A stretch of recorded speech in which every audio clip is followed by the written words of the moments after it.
Welcome to Beyond the Game here on Nigeria's Business Radio, Wish 99.5 FM Port Harcourt. My name is China Acheru, and I'll be your guide on today's show. It's Wednesday, October is 15, right? October 15? 16. October 15, right? October 16th. October 16, yes. 2019. Don't blame me. I don't have a calendar in my house.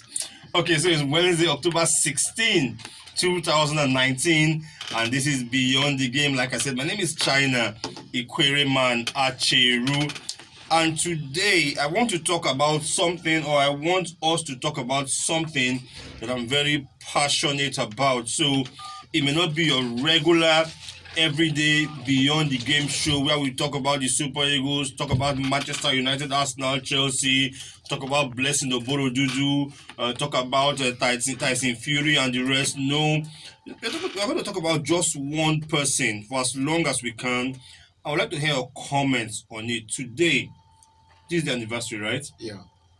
Today marks the anniversary, the 3rd year since the death of Joseph Izu. Joseph Izu, remember him? He was a player for Shooting Stars Sports Club in Ibadan. The league had just ended, and as footballers would normally do, he went home to enjoy the holidays with his family. And while resting by the riverside, it's a part of the town or a part of the village where they want to hang out in the mornings. The army invaded the place and last and kill him. It's the circumstances about his death that bother me. If it was just a matter of a stray bullet, you could understand that he was a victim of circumstance, if I should say that. It's the manner of his death that bothers me. I just searched the name Joseph Izu on Google, even though there's nothing they will tell me I don't know. And the reports I get here, number one, how Joseph Izu was killed by his father. Okay, not killed by his father, but I mean, his father made that statement. Of course, you understand what that means. Second one says, killing of Shooting Stars Joseph Izu. We have one, it's a video, extrajudicial killings. Joseph Izu was shot. Nigeria Shooting Stars defender Izu killed. Sports Tonight channels, it says, Army insists Joseph Izu was killed in a cultist den. And that report says Shooting Stars defender Joseph Izu shot dead in Bayelsa. That was the initial report, but we found out it actually happened in Rivers State and not Bayelsa. Yet another report says how soldiers killed Izu Joseph in his wife's presence. Was his wife there? He wasn't there, but she was in the village. A lot of reports here and there. A lot of reports about him, but and that's why today we have his own brother in the studio. He has done this every year. Since the death of his brother, they have marked that date as a remembrance. They will always call a world press conference to talk about, seeking justice for Izu, and justice is being sought out on two fronts, which we'll talk about on the show. Let me not do all the talking. Let me introduce the guests in the studio. Izu. Thank you very much, China. I want to appreciate Nigerians and every sports-loving listener for following up my family in respect to justice for Izu Joseph. Today has been a very tough day for my family. I was just discussing with you before we went on live. It has not been like this before. I just left my family house to the studio, and it was just a sober mood all over, from my dad, my brothers, even Izu's daughter who came back from school. I was just looking at her, and I felt betrayed within me, like what I've been doing from when Izu Joseph, my brother, died, being her father, has not really yielded much as we expect, talking about justice, for her to really have the joy that those who killed her father has really faced the weight of the law, at least to serve as a deterrent to others. So when you called, honestly, I was in a bad mood. As you can see, I've not had this kind of voice, because when my mom told me she dreamt of Izu Joseph early this morning, my younger brother, I also saw it on his Facebook page, that he dreamt of him on a day like this, which was the day he was killed. So as soon as I got home, the mood I met betrayed my feelings, and I couldn't do that before my mom, but I went into the room and I wept a little, honestly speaking. And before I did my own Facebook post in respect to his anniversary today, his pictures, when I was going through his pictures in my Facebook wall, I was just like, as at when this young man died, he was about liberating my family. When I mean liberate, it was about taking us to another height in the society, because even me myself, I never knew how important my brother was. I never knew how far he has gone in his career in football, not until he died when I went to Channels. That was when I met a football agent who told me the contract and the country my brother was to go and the club. That was when it was dawned on me that we have lost someone who would have been what Cristiano Ronaldo, Lionel Messi, Neymar is to their various families. We have lost one person. And every time I have the opportunity to go on air, when I was asked what are we looking for, what are our expectations, when I went to Lagos some time ago and they asked what are we seeking for, and I told them what we seek for is justice. They asked me about compensation. I told them compensation is a secondary thing.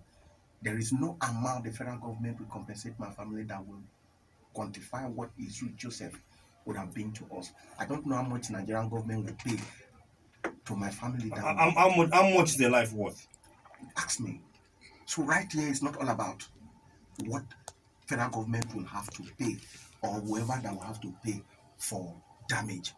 What we are talking about here is justice, because if you have justice coming the way of Izu Joseph, there is only one thing that I love most that will become the outcome.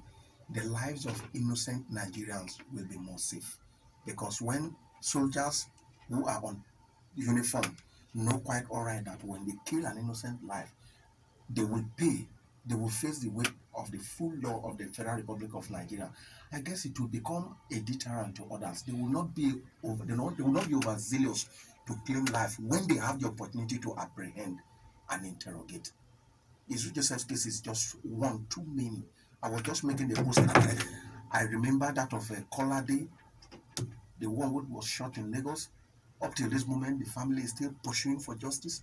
I remember the young copper, the female copper who was killed by an accidental discharge by police in Lagos. Also, the two young couples about to get married who were returning from nightclub. So many innocent lives wasted. But the funny thing is, none have gotten justice. Even with the level at which the various families have pursued this justice, like that of my family. We have pursued Izu Joseph's case to the point that it is known all over the world. I love what you said. Izu Joseph's case, before your name or your case will become something that is easily googled. It is something that has trended for long. Up till this moment, it's still trending. People are talking about it. Anytime you bring it up, people are talking about it. I was just reading what Amnesty International, in fact, I shared it. Amnesty International was even charging the federal government to actually make public the the report that was submitted to the federal government through the Office of the Attorney General on Amnesty human rights violation across the country by military. And up till this moment, I'm still surprised. Then it was the acting president, Professor Yemini Osibanjo, that actually set up that panel led by a Rivers man, Justice Biobele Judge, who led that panel.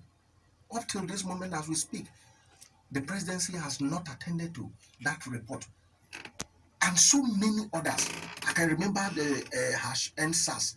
This extrajudicial killing has brought so many hash NSAS, dissolve SAS, as this and that, as that. But up till this moment, even with the panel that was set up to investigate one of the SAS brutality on the civilian, Nigerians were crying. What is the essence of setting up panels when you're not ready to implement the outcome of the panel? The outcome of the reports are before you, so many. Okay, we will come to all of that. We also have Kenneth okay, in the studio. Good evening, Port Harcourt. Good evening, Port Harcourt. I came in a bad mood, and seeing him talk, it seems like he's becoming host. because I remember them following the Joseph Izu case. That was about 2 years ago, or 3 years ago, on another radio station, and it was very, very annoying. The army said they were conducting internal what is it Investigation. called? Internal investigation among themselves, and till today we've not seen the results, and there have been nothing done about it. At least we would have expected to see that somebody gets the kick, like somebody leave the force for it, for such an action. But till today, nothing has happened. It's still very, very, very, very annoying. It's one of the many cases of extrajudicial killings in this country that needs to be tackled. And I do love what he and his family is doing. Several times I always hear them go on air and clamor for it, because they say when you stop talking, you stop searching. But when you keep talking, one day you get the result. So as they keep on talking about it, one day it will get to the ear of the person that's supposed to hear about it, and justice will be served. Okay, today's show is all about Joseph Izu. But let me just, you guys might not know, I wrote an article about 10 years ago. It was about the first ever extrajudicial killing that concerned an athlete in Nigeria that I knew about. Because I was not even a teenager then. I was still not yet 13 then. But his burial was shown live on NTA. That'll tell how important he was. I'm sure none of you in the studio ever heard of a person called Dele Udo. None of you. No. Dele Udo was a champion Nigerian sprinter. He used to do the 200 meters and 400 meters. He had won series of college championships in the US. He also took part in the 1980 Olympic Games for Nigeria. He was 24 years old in 1981 when he came back home as the country was preparing, I think, for the Commonwealth Games. Guess what? The police shot and killed him at Ojuoleba with his wife in the car with him and his 2-year-old daughter. So it's not the first time it has happened, and that's why I wish that the Joseph Izu story, I've always told the family not to rest, not to stop until justice comes for Joseph Izu. And I want to believe that the family is fighting for justice on two fronts. On the part of the Nigerian army, coming out clean to say we killed an innocent person, and on the part of his employers at the time of his death, Shooting Stars, or have they paid his wages, everything? Well, they pleaded to be paying monthly, and I think for quite some time now they've been sluggishly paying that money. And since they have appealed and the lawyer said we should allow them. But at least it's coming. It's coming. 2 months, about 3 months they did not pay. When the new government came in, and 2 other months they explained that they have not got informed, and we just allowed it. Okay, we're taking a short time out now. We're going to have a short music break. When we come back, we're going to get into it. How did Izu die? Was he a cultist? Was he killed in a cultist den? What has the Nigerian army done? How far has the family gone in fighting for his justice? And we'll talk about the Shooting Stars angle. Have the media been helpful? He was from a particular part of Rivers State. He must have had a local government chairman, a House of Assembly member, that leads his area, someone in the House of Reps that leads his area, someone in the Senate. What have they done? Has there been any government involvement in trying to solve the mystery of his death? We'll talk about all that when we return in the next few minutes. Stay with us, and thank you for staying with us. It's still about Joseph Izu, Shooting Stars player who was shot 3 years ago while holidaying at his hometown Okaki, somewhere in Rivers State. And the saga is still on because the army claims that he was a cultist and was shot and killed in a cultist den. His brother, do you remember the circumstances surrounding his death? I know you spoke with eyewitnesses who saw what happened. Can you remember what happened on that day? You say it every year, so I'm sure it's etched in your memory forever. I have always said it that the spokesperson to the Nigerian army lied when it comes to how my brother was killed. And even in court, when we were within the panel, I think I made that clear. My brother was not shot, neither was he killed in the cultist den, as they allege. And I want to make it clear for once, there is no cultist shrine in Okaki. Even the channel's reporter that went to the village then, he said that this is the alleged cultist den, but it's known as a ghetto. It is a normal place where it is not even a secret place. It is a place where even as you are taking your bath in the river, swimming, washing of your starchy fufu or whatever, you are seeing people just sitting there. It's not a secret place. So I don't know why when such a thing happened, they look for a way to, call, so they color it in a way that it will suit their actions. Izu Joseph was not killed in the ghetto, neither was he killed in their alleged cultist then. They claimed then that they were on a patrol or a confidence patrol building. And to the fact that they were on that patrol, there is no doubt about it and nothing wrong about it. But if they had an information that some boys they were looking for were sitting or as at that moment were there, come in, because it's already close to a living place. They would have just been there, pick whoever they want to pick as a result of information gathering. But I don't know how they came to the place. So what happened? What happened when they came to the place? When they came to the place, they started shooting. And when they were shooting, as Nigeria is, nobody wants to wait and ask questions. Even till the so-called suspect, according to them, who was there, people ran away. It was even as at this period, the tide was already high. Izu was already in the river, about to come up when he heard a gunshot. They had to run. Even women washing their cassava in the river bank were also running. When he ran to the next river bank, he had to run up, unknown to him that they were also chasing the persons they thought were their prime target that was there. While they were chasing, they also were releasing bullets. Izu has already gotten to the main community from that angle of the river. And one of the soldiers just accidentally, from the drama that took place there, this is 3 years, I can never forget what really happened. Even from the eyewitness, one of the soldiers accidentally shot Izu Joseph. On approaching Izu Joseph, the way he looked at him, he knew this was not one of the persons, because they didn't sight somebody like this in that place. So he was asking him, who are you? He explained himself as a footballer. I said, then why were you running? Izu Joseph said he was coming up after taking his bath in the river. He had gunshot. He had to run for a cover. And that was how he noticed he fell and he saw blood coming out from his leg. While that first soldier was interrogating him, he asked him, where is because he was holding his iPad. He said, then where is your ID card to prove that you are a footballer? Izu Joseph gave him his ID card.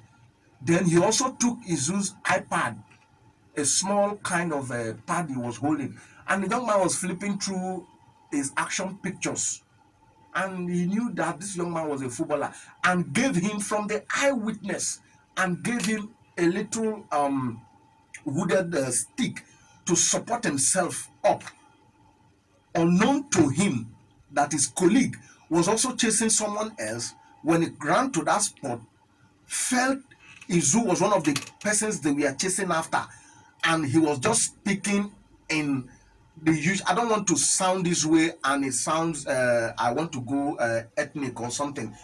He was speaking in a dialect nobody knew, and the next thing they heard was another release of bullet, which was the killer bullet, and his colleague was questioning him. He wouldn't have done that, as this young man is not one of the persons they were actually chasing. And look at his iPad, he has gotten his ID card and go. He said, but you didn't tell me on time.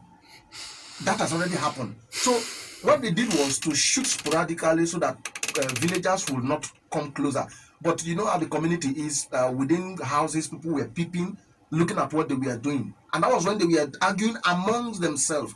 And the next thing they resorted to do was to drag the young man from the spot where he was shot up to the Orashi River, and they dumped him there, hoping that he will drown and we may not have his body seen. That was exactly what happened, and they left. When they were about to leave, they used their boots to cover the blood trails from where he was dragged up to the river. Now, that is another thing that arose another question. If Izu Joseph, as alleged by the military, that he was a cultist and was killed in the cultist den, why is the body not taken to their station and being paraded as one of the persons they were looking for? Discarding the body in that manner, is it professional? Is it the rules of engagement? These are the questions the family has been asking for years, yet no answer. We pushed on, and the army was forced to carry out a press conference, and of which they promised to go for an independent investigation. My brother, this is 3 years. The army has not given any statement whatsoever that this is the outcome of our investigation. And the panel, the Major General, Major Chukuma, was being asked the same question when he made same statement that the army is investigating. He was asked, for 2 years you are investigating. What are you investigating? What is difficult there that you are telling me the almighty Nigerian army cannot investigate and give us a result for 2 years? It has been that way. So we have been dragging it anywhere we find ourselves, any opportunity we have been crying, we have been talking. Izu was not a cultist. This was a footballer that even me myself, the last time he was in Rivers State was when they came to play Rivers United. Then I was even heading to Delta State. I have not even seen my brother for a whole year. My parents hardly see him. We only talk with him on phone. This is somebody who plies a professional football career with shooting stars. He was once invited to under 17. How do you expect somebody who, imagine the distance from Ibadan to River State, to come here and be perpetrating contests? Okay, so but some people might say, yes, he's your brother. You've not seen him in 1 year. He plays football somewhere. You know what that in day calls? Some might say it. Following from what you said, if some people might say, yes, you know whether in the court, if in the court, no before Port Harcourt, which simply means that he will not be pursued by the army in Port Harcourt. If in the court, Nigeria in the playboy in the court, you understand the game. It is there. If it is true, it is there. So nothing concerns the army here and shooting him. Okay. And can I also say something very quick? Go ahead. I am not holding brief for him that he is my brother. Even if you do, you have every right to do it. But let me just give this for instance. Even if they are searching for cultists, do they have the right to kill? Most especially an unarmed civilian who does not pose any threat. You have every opportunity to arrest, apprehend him, interrogate him, and whatsoever that you need to do. Everything was at your disposal. Why killing the young man in cold blood? It's worse that they even threw away the body. Because the Nigerian army will always want to show their success in everything. No matter how little it is. Whenever they kill somebody or apprehend anybody, they always go for parade. Which me, myself, I actually think is unlawful to do such a thing. I was expecting to see that if truly you killed him and you called him a cultist, you should have bring in the body and tell the press, this is a cult we killed. This is a cultist we killed. But none of that was done. Instead, they threw away the body. That action alone is suspicious. So the army has a lot of answers to give us. Okay, what has the family done so far? But before we get to that, you can be part of this show if you want to. 0708-029-5995. That's 0708-029-5995 and 0907-084-9073. I'll take those numbers again. 0708-029-5995 and 0907-084-9073. It's 3 years since your brother passed on, was killed. What have the family done in terms of seeking justice for Izu? We have a caller on the line. Let's hear from him. Hello?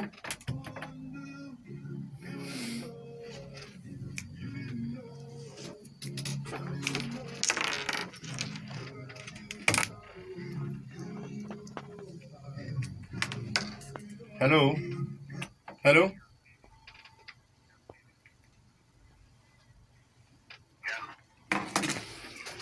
Okay, that call is gone. What has the family done so far in terms of seeking for justice for their brother? Well, we have actually done a lot.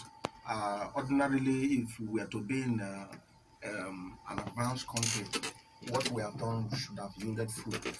We have actually, initially when this thing happened, we did a petition to the South Zonal Office of the National Human Rights Commission, and we were being copied to the national office. We were called, our lawyers were invited, we did everything. The National Human Rights Commission also sent a petition attaching that of the family to the human rights desk of the army, which is at the defense headquarters. And that is another thing that amazed me. I don't know what is really happening in the country. How can a human rights organization sent a petition to the army in respect to a human rights violation.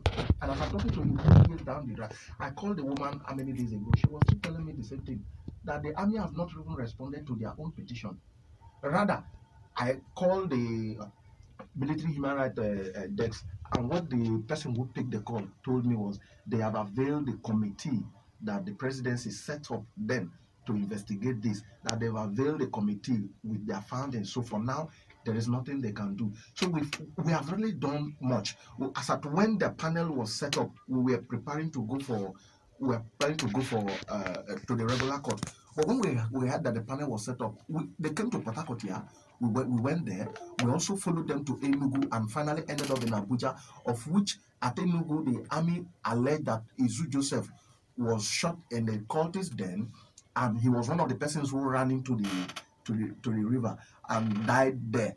Now the doctor who carried out the autopsy was invited to Abuja, and when the young man came there, he attested that his autopsy has nowhere to prove that Izu Joseph died in the river. Because if he has drowned in the river, his sperm would have proved it, and water would have been in his lungs. Because we carried out autopsy, there was no proof, and he cleared that doubt at Abuja that the young man was killed through bullet, and resulted to excessive bleeding. And the head of the panel, being Justice George Obiobele, ended up by congratulating the family, congratulating the doctor for coming all the way from Port Harcourt, and as well the legal team of the army, that report will be presented to the presidency and we will hear. And that is it up till this moment. So we have really done much, but getting towards this period, which is his 3rd year anniversary, we did something. Since we have waited for like 2 years now, nothing has come so far. We actually filed in at the ECOWAS. The lawyers yesterday just called me that they've actually successfully filed at ECOWAS. So maybe we are heading for another round of legal tussle with the federal government any moment from now. Okay, numbers to call are 07080295995 and 0907-084-9073. Hello, good afternoon. What's your name and where are you calling from? Okay, talk to us. Please, I want to ask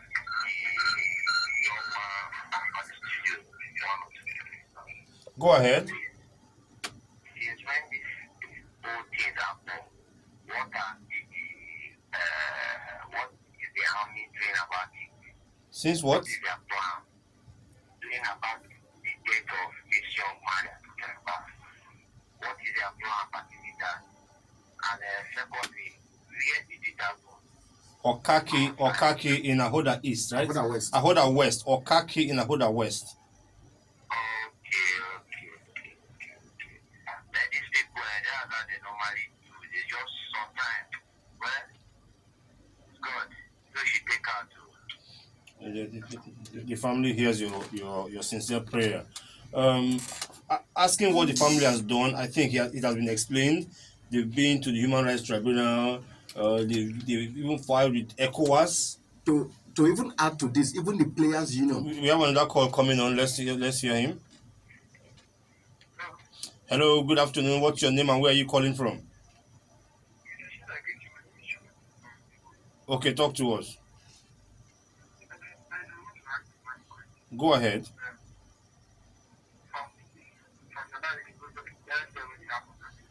Of course, he wasn't there. Eyewitnesses were there. Yeah. Yes. My question is that you said before he was shot, he had African application, he had the competition with the man when he was shot. And He was shot. He was shot twice. The first bullet was a stray bullet. Yes. Right? And the second one was point blank. Yes.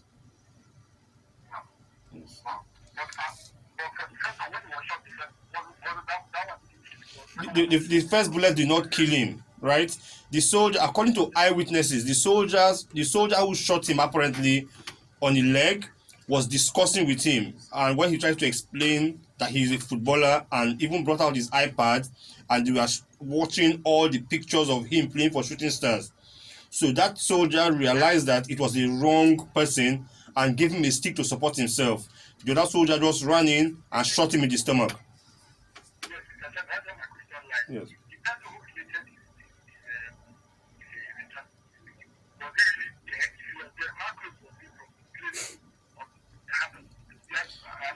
Do you by any chance doubt the story?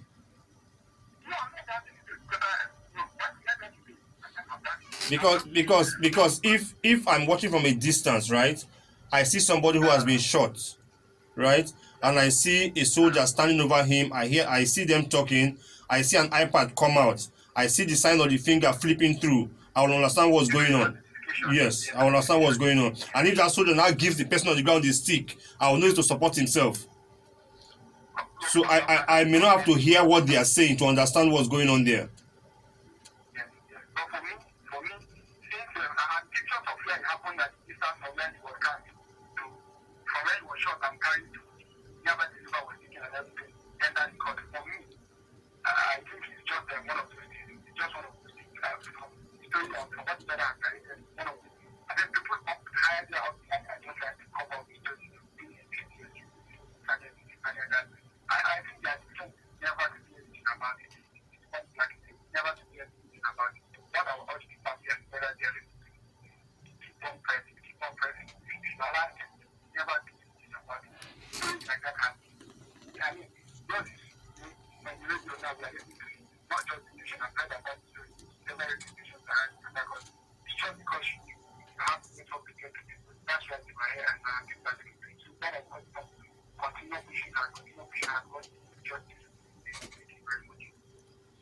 Thank you for your call. How far will the family go? Because it's 3 years now. Are you making any progress? Are you about to give up? We will never give up, because Izu Joseph, my family made a promise to him. 2 promises. One is to take care of his daughter. 2 is to get justice for him. And like you can see, it's not like any other family. My family has been on this for 3 years. And this question have been asked severally, and I told them, except Izu Joseph is not my brother, or was not my brother. If he was my brother and we were like twins, I will do anything within the ambit of the law. Honestly speaking, I have traveled. It's just this year that I've not. If not on this, by this time, I have gone to Lagos, gone to Abuja, wherever that I have the connection to travel to, I will go and I will scream loud for justice. And that is what it will still take me to do for the next hours, days, months, and years to come.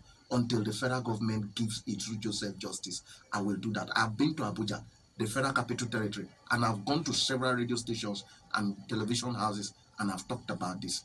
I will still do that. It's just that I'm not chanced within this period that this anniversary just came up, but I will surely do that. Maybe when I'll be going for that ECOWAS hearing, maybe I will do that. Okay, you heard from him. The family have made a promise to Joseph that they will never give up. Kenneth? That is a good one. Like I said earlier, you don't need to give up until justice is served. You don't need to give up until justice is served in this matter. I also think the family should also consider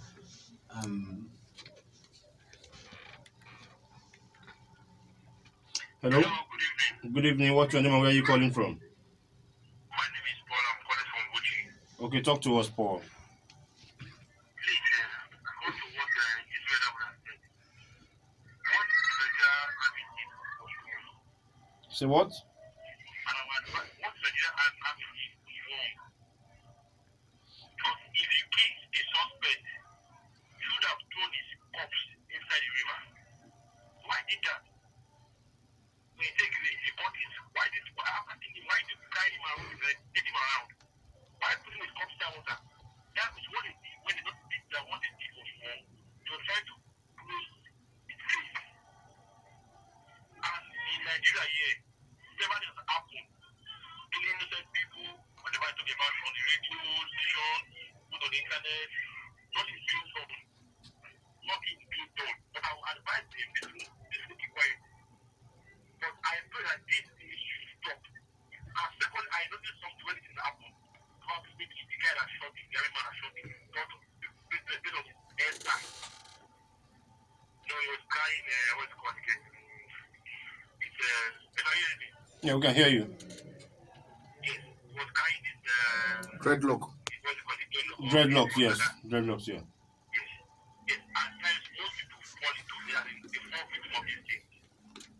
But the first army that shot him, when he noticed that this guy is innocent, so probably the other one, most people there, but they won't. Over seriousness. It's just like, let me shoot. So they have advanced strategy. They shouldn't keep quiet. And to me, let me advise people out there. This thing can be done in River State, on the institution, on the institution.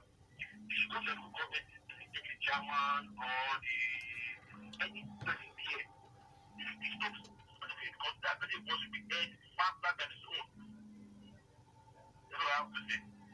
Okay, thank you very much for your call. Now, I'm looking at his pictures.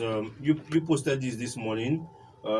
This is when he was at Shooting Stars. Yes. Oh my God, I'll have to go back. Shooting Stars. Then this is still Shooting Stars. This was The beach soccer national team against Barcelona. Yes. This was against Heartland. Still for Shooting Stars. Yes. This was still for Shooting Stars. Still a conglomerate of his pictures. Yes, with his teammate when they were to go for pre-season. And the next one I'm going to show, I'm going to ask you how you feel when you see that one. This. That was his body. Yes. That was on the 16th when he was shot. By the time we got the information from the village and got to Bayelsa, where my community, which is actually Rivers community, was actually located, we didn't see him in the hospital, and we asked, they said the young man is gone, because with information that came to us that he was being treated in the hospital. As at when we got there from Port Harcourt, he has been. This picture reminds me of what my dad told me this morning, that he has not seen the body since the day he died. We didn't allow him to see the body, my dad and my mom. So my dad recently, and I've been preventing my parents from going into Facebook because of this. And recently, I don't know how he broke that jinx and got into Facebook. And he called me and said, "Is that Izu Joseph's body?" I said, "Yes." I saw it on your picture, on your post. This is the first time I'm seeing it, and I was devastated. And the thing broke me down. That is his body. You can see his action pictures and see the body also.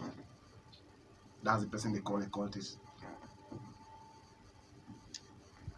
The whole world agrees with you that it's an unfortunate situation, and the family should take heart and take it as they see it, but the fight should continue.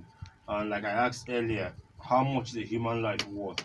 So you're fighting, when you say you're fighting for justice for Izu, what exactly does the family want?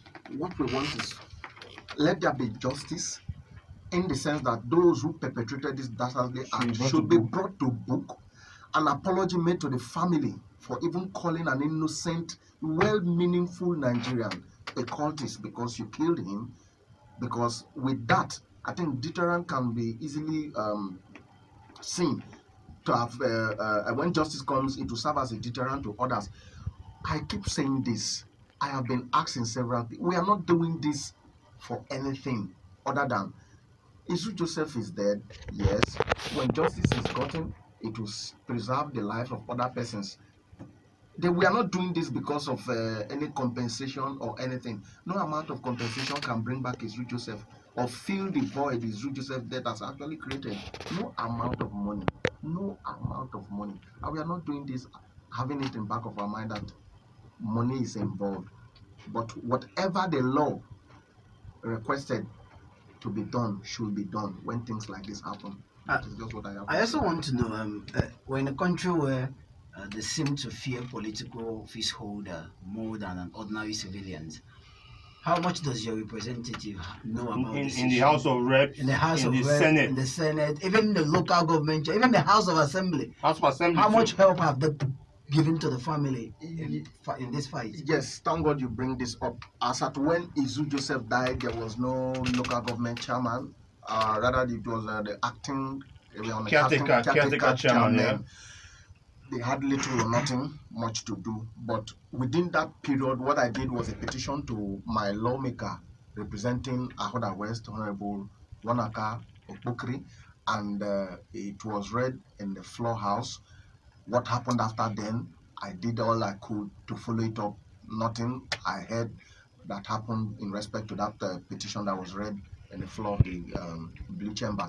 Then I also did a petition through my House of Rep member representing Ahoda West and Oba Igbemandoni, Honorable Prince Uchechukwu Unamobi. That petition I watched on television, on national television. It was presented, read in the Green Chamber, and was now directed by the then Speaker, Honorable Dogara, to the House Committee. And I did same thing. I did everything possible, even traveled to Abuja just to get to my lawmaker and also follow up the petition from the committee level. After it was read in the floor, that was all. Up to this moment, I is not taking calls. I have done everything possible from that angle. So I just said, okay, let me be doing what I can do. So now you've gone to the ECOWAS courts. Yes. What are you expecting from them? Justice.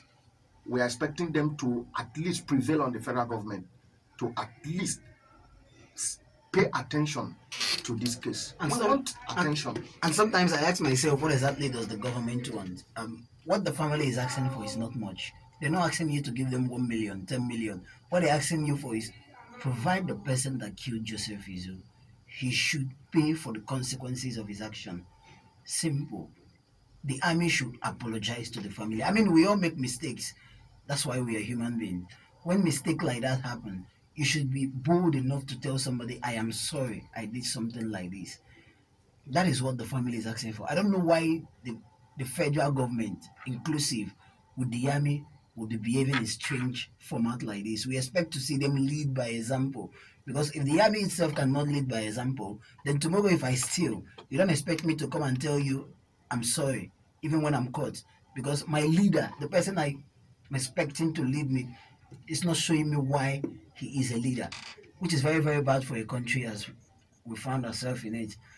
The family, I also think, should, for the past few months, I realized that social media, especially Twitter, has found a way of curbing the hands of government. They tend to listen much when people lambast them online. So I think the family should also consider using that media. Yeah, because when you have issues of Joseph Izu case trend on Twitter with an over 50,000 retweets or tweets about it, you see that the army has no choice but to respond, because at that point, they seem to have gone global. So both the army and the federal government will want to respond. That's another medium I think the family should consider following through in fighting their case. We have actually done that. Majority, 80% of what we have done through me has been on social media. Twitter, WhatsApp, Facebook. I have done petitions through the internet. Like when I did the petition to the CAF president, Ahmad, it was through the social media. And it was quoted when the footballer was shot by cultists then in Benin. Izu's case was referenced by CAF. It was through my petition. I've done so many things from the internet. If you go, you will see it. Okay, out of time already, but that will never stop. Justice for Izu is what the family wants. How's his daughter doing these days? She's doing great. She took opposite of the father's gift. She's a chess player. She just came back from the national youth chess game at Ilorin, and So she was part of that national youth game. She joined the team Bayelsa, who came third, and she was the best among the team players. That's good. Okay, we'll continue the show and the discussion tomorrow morning at 7 o'clock and again at 4 p.m. when we come back for Beyond the Game. Izu Joseph died 3 years ago, but his memory definitely lives on. My name, China Ikoriman Acheru. Enjoy the rest of your day, guys.